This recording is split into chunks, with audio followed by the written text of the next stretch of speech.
हमारा प्रयास आरा का संपूर्ण विकास की संकल्प को लेकर केंद्रीय मंत्री आर के सिंह ने 98 करोड़ 54 लाख की लागत से कायमनगर से आरा 0 माइल, धोबीघाट से पुरवरिया रेलवे पुल और धरहरा चौक से आरा रेलवे स्टेशन तक का सड़क चौड़ीकरण कार्य का शिलान्यास 0 माइल स्थित आयोजित समारोह में किया।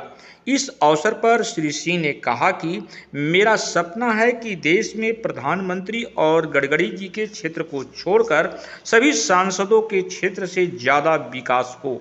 उन्होंने बिना नाम लिए कई लोगों पर विकास कार्यों में अवरोध पैदा करने पर भी उन्होंने दोष दिया। बन जाए 4 लेन, आपको याद होगा उसका शिलान्यास हम लोगों ने वही सामने किया था, वो भी करीब करीब बन गया, काफ़ी तेज़ी से बन रहा है। आरा सासाराम स्वीकृत हो गया, उसका 4 लेन हो रहा है। और रिंग रोड भी स्वीकृत हो गया, उसका लैंड एक्विजिशन हो रहा है, उसमें ये 80 तक भी कनेक्शन हो जाएगा। पूरे आरा के चारों तरफ रिंग रोड बन जाएगा। बीच में यह एक करीब बच रही थी, कायमनगर से लेकर के यही 0 माइल का, यहाँ धोबीघाटवा से आरोगी का। तो मैं धन्यवाद देना चाहता हूँ सबसे पहले तो भारत सरकार के पोत परिवहन मंत्रालय के माननीय मंत्री नितिन गडकरी जी से।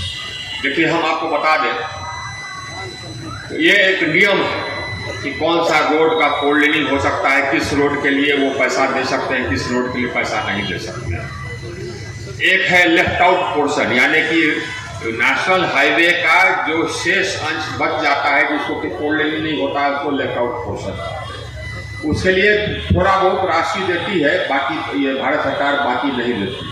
हमने कहा कि नहीं साहब, एक तो कायमनगर से लेकर के यहाँ 0 माइल तक लेफ्ट आउट पोर्शन के रूप में शायद क्वालिफाई भी नहीं करेगा। लेकिन देखिए उनका बड़प्पन। और मैं तो धन्यवाद दूंगा ये यहाँ पथ निर्माण विभाग के भी पदाधिकारियों का, कि हमने इनसे रिक्वेस्ट किया कि आप प्रस्ताव भेजिए, हम करवाएंगे। इन्होंने प्रस्ताव भेजा, मैं जा करके पोत परिवहन मंत्रालय से कहा कि इसको लेफ्ट आउट पोर्शन में कर दीजिए, वो उन्होंने कर दिया और 98 करोड़ रुपया स्वीकृत कर दिया।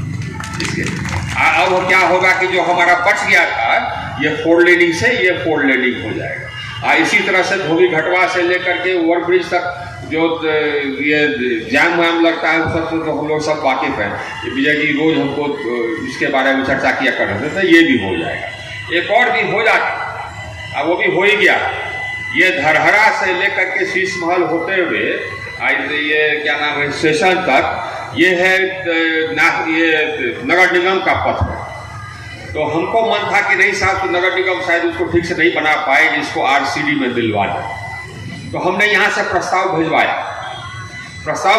तो जिस समय प्रस्ताव गया, उस समय उसके पहले बिहार सरकार निर्णय ले चुकी थी कि रोड कंस्ट्रक्शन डिपार्टमेंट में जितना रोड आ गया है उसी के लिए पर्याप्त राशि नहीं है। तो रोड कंस्ट्रक्शन डिपार्टमेंट ने मुख्यमंत्री के आदेश से और कैबिनेट के आदेश से निर्णय लिया कि अब हम एक भी रोड बाहर का नहीं लेंगे। तो ये रोड कैसे लेंगे साहब?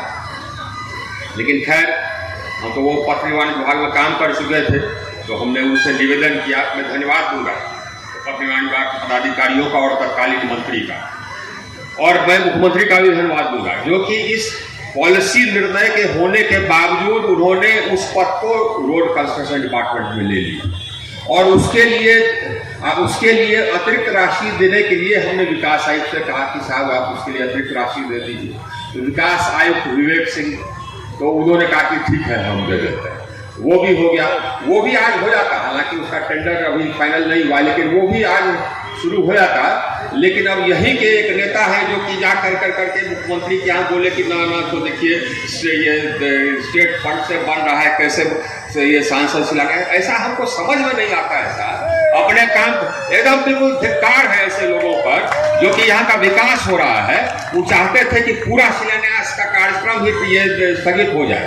तो विभाग ने बताया कि साहब ये कैसे स्थगित हो जाएगा, ये तो भारत सरकार से ये राशि लाए हैं, और ये अगर नहीं बनेगा तो फिर पैसा वापस भारत सरकार चला जाएगा। तो मुख्यमंत्री ने कहा कि नहीं हो जाना चाहिए, जो राज्य निधि से है उसको भले आप ये स्थगित कर सकते हैं। तो ये कैसे नेता है साहब, शर्म आती है, धिक्कार।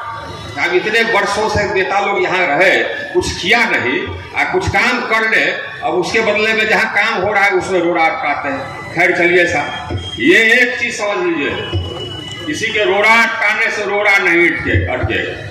हम लोग का विकास का जो काम है वो जारी रहेगा, क्योंकि हम लोगों ने इस क्षेत्र के लिए एक सपना देखा, और वो सपना यही देखा है कि जितना विकास इस क्षेत्र में हो उतना विकास और किसी सांसद के क्षेत्र में नहीं हो।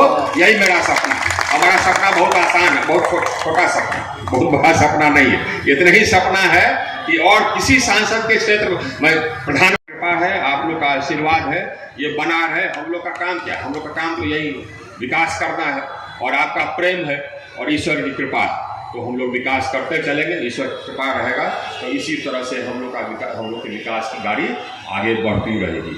और भी हम लोग देखते हैं कि और क्या क्या विकास करने की जरूरत है। और एक चीज़ और है, ये देखिए, ये भी ईश्वर की कृपा है साहब। आप ये सोचिए, जो हमसे अलग भी है उनसे भी हम निवेदन करते हैं तो वो हमको योजना दे देते हैं। अब हमको ये नहर का ये जीर्णोद्धार कराना है, जिसका काम शुरू होगा ये धरहरा से लेकर के रेलवे स्टेशन तक, उसका हमने राशि मांगा। और अभी ये जो मंत्री हैं, माननीय मंत्री जल संसाधन संजय जी से, उन्होंने तुरंत स्वीकृत कर दी। देखिए, अलग पार्टी के लेकिन कर दी। हम बोले कि अच्छा हम आते हैं। हमने वही रेल मंत्रालय में कहा, हमने रेल मंत्री जी को कि भैया हम 5 तारीख को जाए।